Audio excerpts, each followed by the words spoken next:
Hey, it's Robbie from Southern California. I'm on my deck. We've got some big storms coming in, they say. We could be raining for the next 5 days. Then again, it could miss us totally. So I'm standing on the deck, getting ready to do all the hummingbird feeds. Look at, he's coming right up to me to see what I'm doing. Is this not cool? And they're coming in because they know that there's a storm coming in.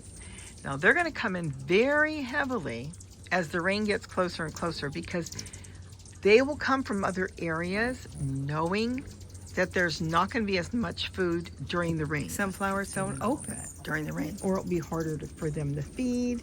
There'll be a lot of different issues. It depends if we get a lot of wind with it. So here they know, no matter where they are, they could be miles away. They can trust that they'll always have their food out. And their little umbrellas, is that not cute? So they can come feast here in the dozens of hummingbird feeders we have all over, and the gallons a day we put out, that there will always be food for them. Now, of course, they've done this before. They've told us we're going to have a big storm and we get nothing. So I don't know, but I can see that things are changing. The clouds have been gray all day.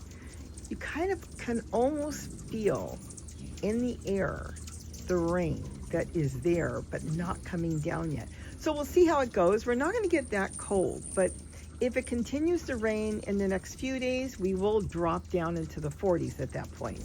Right now, we're going to be about 60, 65 during the day, and then about 55 at night. I just love standing out here with them.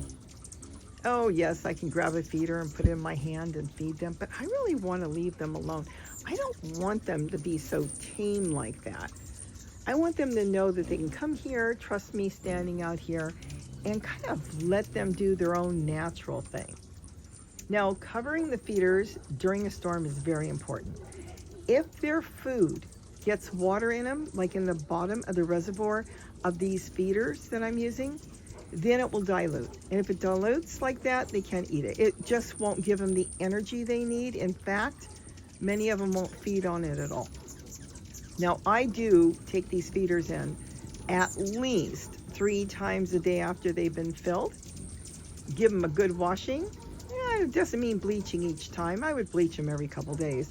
But a really good washing, and then they go back outside. I don't just bring them in, fill them up with new nectar that I've got, but I do give them a good wash, like you would wash your own dish. And then they go back out. But you don't want the feeders to get water in them. Otherwise, you'll wonder why they're not feeding. Well, they're not feeding because the food isn't right. It's not the right recipe. So you've got to make sure that somehow, if you're in an area where you still have hummingbirds, especially in Southern California and different parts of the lower states, they may still have hummingbirds all year round. So you want to have some sort of shelter. As you can see here, I've got various types of shelters. The purple one is these umbrellas I buy from Walmart. They're less than $2 a piece, and I can hang feeders on them. The one that's next to it, that's an old hummingbird feeder that had a cover. The feeder has since been rusted out. A neighbor gave it to me. It was rusted out feeders, but I kept the hood, as you can see there, and I use that as a cover for sun and for rain. The one in the middle, that is just a piece of square wire, about 12 inches square. I got it at Dollar Tree. I covered it with a flag, but there's plastic underneath. Any plastic off of food, saran wrap, just anything, so when it gets wet on top, it will roll off the sides and won't just drip through the fabric. That's covered on there, and then it's put on 2 ways. Sometimes I staple it, and then sometimes I use metal paper binders. Yeah, you can get them for like $1 a package. I use that to hold it on, and then just a chain. The next one is a toy I picked up at Dollar Tree. That was an umbrella set for, let's say, a doll the size of Barbie. Well, I only used the top, and with that, they got a cute little shelter. It's just barely protecting it from the rain. Blowing rain it won't, but it looks cute. And then again, the one on the end there is just the wire covered with a flag. So kind of think about, if you're feeding hummingbirds, where their feeder is. Now, the other thing you can do is put it under someplace where it's not going to get rained on. It just so happens there it will. But I have other places around the house that I can put it where there's no rain because it's under the eaves of the roof. I try to help them out as much as possible. I also give them perches so they can sit in different areas and keep out of the rain. They don't want to feed in the rain. They will. It won't bother them. But you know what? Why not make them as comfortable as I possibly can? If I can do it, I most certainly will.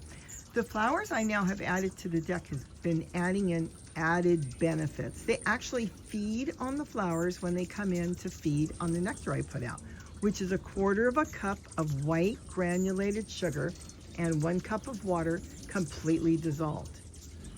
That's the formula. But they feed on both. So if the flowers are in the area right here, you'll see them periodically feeding on the flowers, and then they'll go to the feeder. They're never going to get that much nectar. I mean, look at these feeders. These are the ones I get from Walmart. These are all First Nature, though there are many other feeders you can get. Some of them have the bigger holes. They will not keep out the bees. They're a little more expensive. They're bigger at the base, but they feed less birds, where the hummingbirds, like the Walmart ones as well, it feeds double the birds because there's 2 holes on the top. And the holes are smaller, so this way bees can't get in there. There is no ant mode on this, so if you're dealing with ants, I've got lots of videos. Zoe.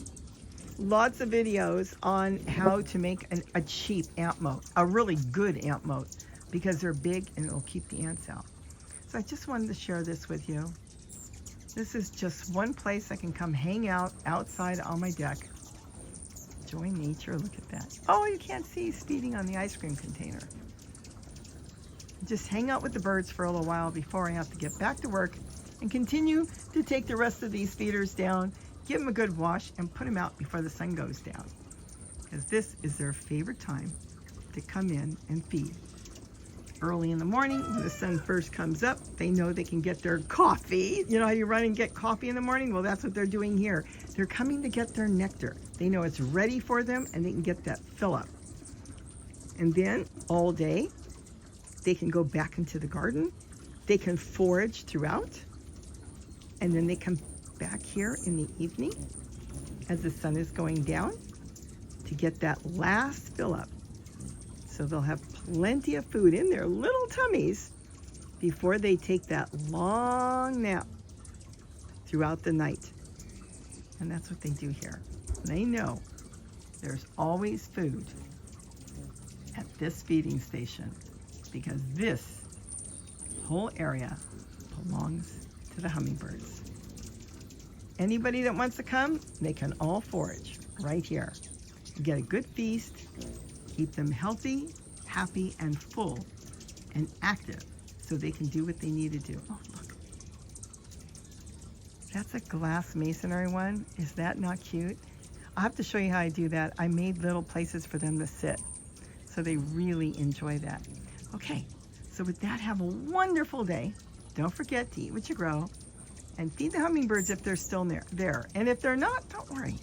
After the holidays, you'll be thinking about when they're coming back, and before you know it, they'll be back wherever you are, where you normally have hummingbirds, because right now they're doing their thing, hanging out in a safe, warm area full of food, water, and shelter until the time is right to go back to where they eat, forage, and have their babies. Oh, I love this. Goodbye, everybody, and have a great day, and don't forget to eat what you grow. And I am now growing them food by growing tons of flowers all over the property and even on my deck. Bye-bye.